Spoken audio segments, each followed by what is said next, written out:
It's a busy week at Disneyland, and a few things are quietly shifting in ways you might not expect. There's a major Disneyland Forward milestone that moves us from permits to demolition. Main Street transformed into a live ESPN broadcast hub. A transportation change could affect how off-site guests get to the parks. The Opera House just adjusted its daily show lineup. The Disneyland Hotel has a sweet seasonal photo moment you might miss, and Lunar New Year is officially in its final days at Disney California Adventure. Here's what you need to know.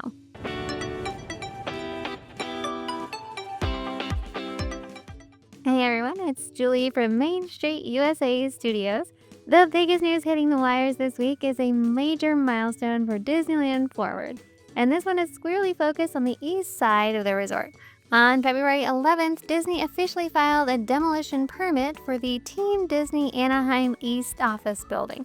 And this isn't some small backstage structure, it's a large office building sitting right in the Manchester cast member parking lot. For years, it operated as a satellite location for Team Disney.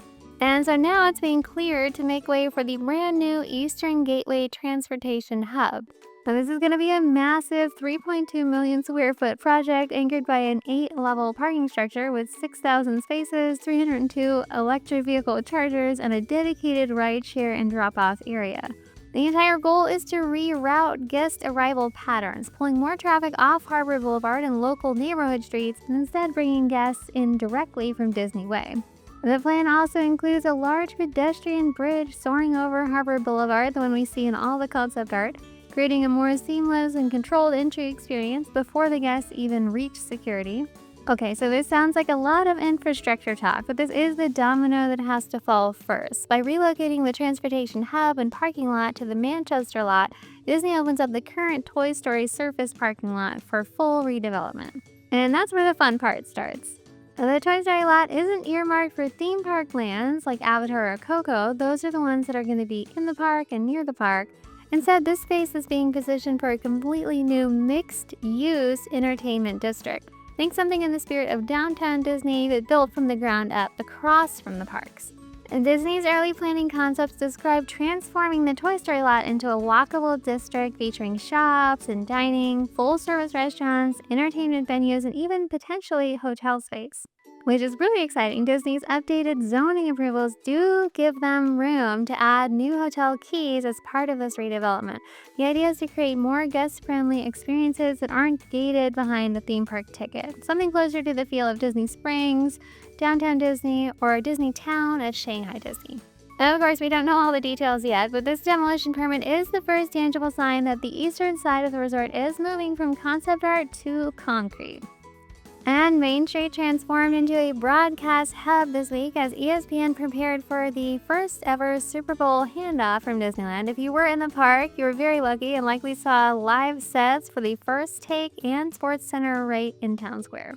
And like we were talking about last week, this kicks off the countdown to next year when ESPN and ABC will broadcast the Super Bowl for the first time. They even debuted a massive We're Going ad campaign featuring over 60 Disney characters. Which leaves us kind of wishing the ESPN zone were still here and we could go along with this big new shift. A quick update on that art situation we talked about last week because there's been a lot of confusion this week. ART, the Anaheim Resort Transportation, the privately run paid shuttle system that connects Disneyland, the Convention Center, and many nearby hotels, is officially planning to wind down service on March 31st. This includes the buses from Toy Story to the park. But now we have an important update. Disneyland has confirmed that the Toy Story parking lot shuttles are staying in place for now. Those buses running from the Toy Story lot to the Harbor Boulevard entrance are continuing to operate as usual. Which makes a lot of sense because we weren't sure exactly how guests would park at Toy Story and get to the parks. It seemed like a lot of people and a lot of foot traffic. So you might still see the changes for some of the hotel routes. A few lines are consolidating, so definitely double check your specific hotel shuttle schedule before your trip. And then some Opera House news on Main Street. Starting last Friday, February 13th, the Opera House on Main Street is officially shifting to a daily schedule that features both shows, Great Moments with Mr. Lincoln and Walt Disney: A Magical Life. And Great Moments with Mr. Lincoln will be taking the morning half of the day, going from 8 a.m. to 1:30 p.m. And then Walt Disney: Magical Life will take the afternoon and evening crowd from 2 p.m. to 8 p.m. We're always loving the e-ticket attractions, but this is the perfect way to take a midday break if you need one, soak in some air conditioning, and appreciate the legacy of either of those men. Unfortunately, though, if you like going to the park earlier in the day, like we do, this does limit your options to Lincoln for the mornings. Over at the Disneyland Hotel, there's a really sweet little Valentine surprise right now. They've added a big pink heart-shaped topiary out front, and it honestly makes the perfect photo backdrop. And it's one of those simple touches that just feels really festive. They also set up a photo booth.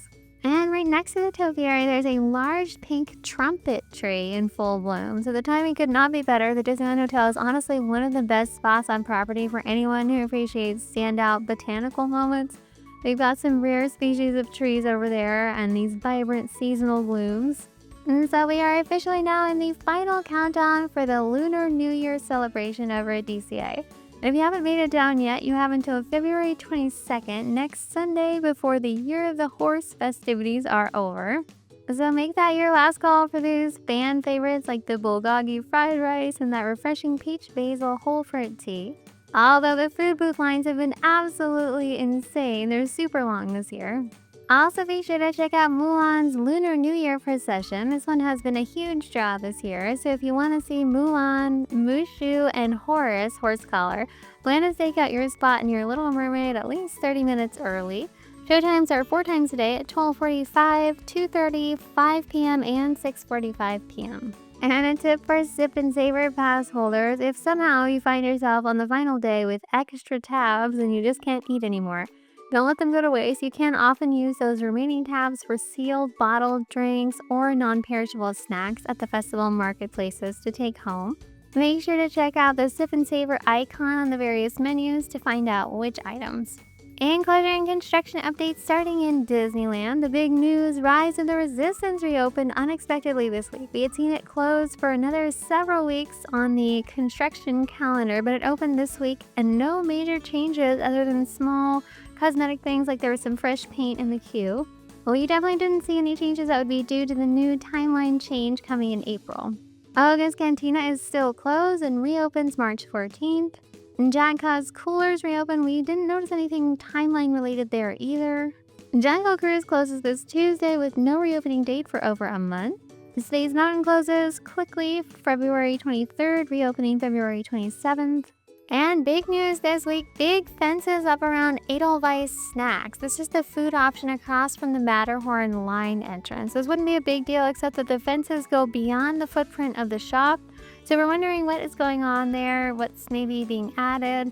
We saw it for the monorail up above, so we won't have too long to wait though because it reopens on February 27th.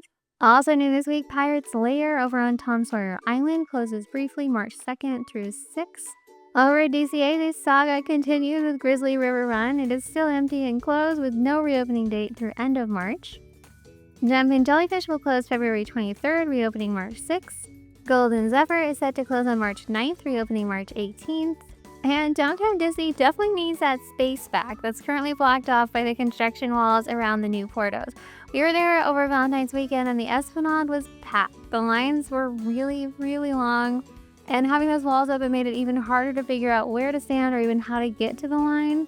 It's honestly pretty rare to see the Disneyland and DCA entrance lines stretch far enough to actually meet, in this case even pass each other, but that's exactly what happened on Valentine's Day.